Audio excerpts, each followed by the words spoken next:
Sega.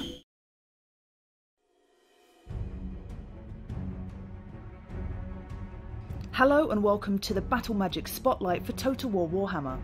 In this video, we'll explain how the magic system works in Total War Warhammer and how you can use it to your advantage to best the many enemies you will encounter in the old world. On the battlefield, characters use power from the winds of magic to cast their spells. Power is represented by the large glass orb in the bottom right of the screen. The smaller bar to the right of the orb is the power reserve. The power reserve does not recharge. However, depending on how you've upgraded certain magic users, they can use abilities that give a small boost to the power reserve, giving you just that little extra bit to get off a spell in a time of need.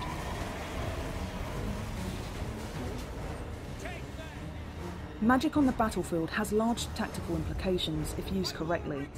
A light wizard, for example, can cast the Net of Amentok in an area to momentarily paralyse enemy movement. Then, the light wizard could cast Banishment, an 18-second vortex spell that can tear through those bogged down enemies, disrupting their formations and causing large magical damage to all in its path.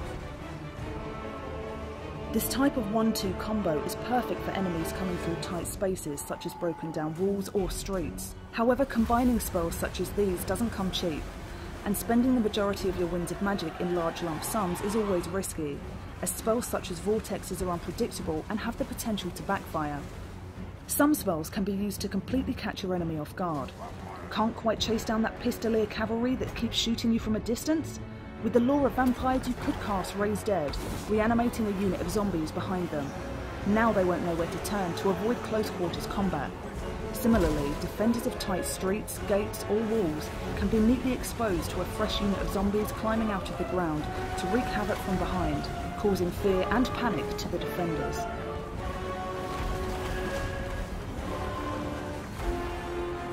The Winds of Magic isn't all about who has the bigger spell, rather, it rewards those with the deepest knowledge of units on the battlefield.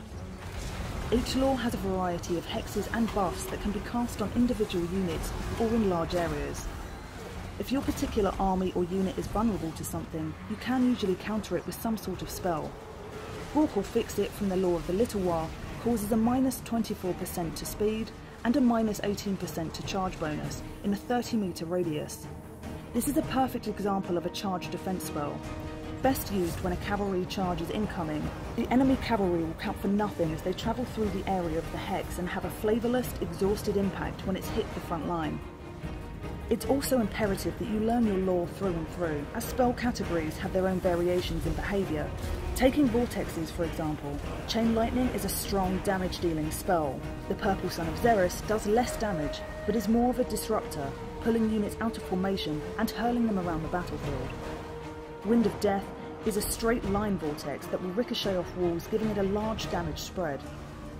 These variations in behaviour can have a huge impact on the battlefield, so studying the lore you're using is key to victory.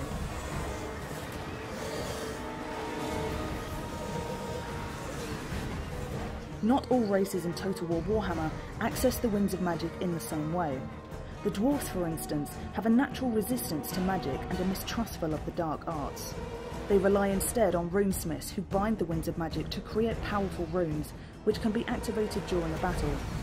Unlike the Winds of Magic, these runes never lose their power during a battle and can be activated after a small and brief cooldown period, making runesmiths an incredibly powerful and effective foe on the battlefield.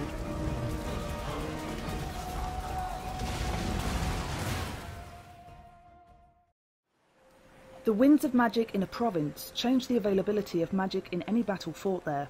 Strong winds hand an advantage in battle to any units that cast spells. The Winds of Magic always blow, but they can blow at different strengths in different places on the map, and the strength varies over time.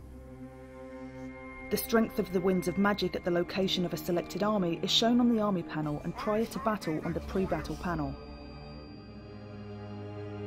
The strength of the Winds of Magic in any province may be increased or decreased by certain stance or heroic actions. I am in ascent.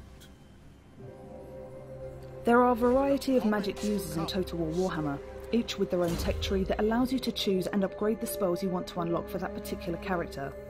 These unique lords, heroes, and units have access to different laws of magic.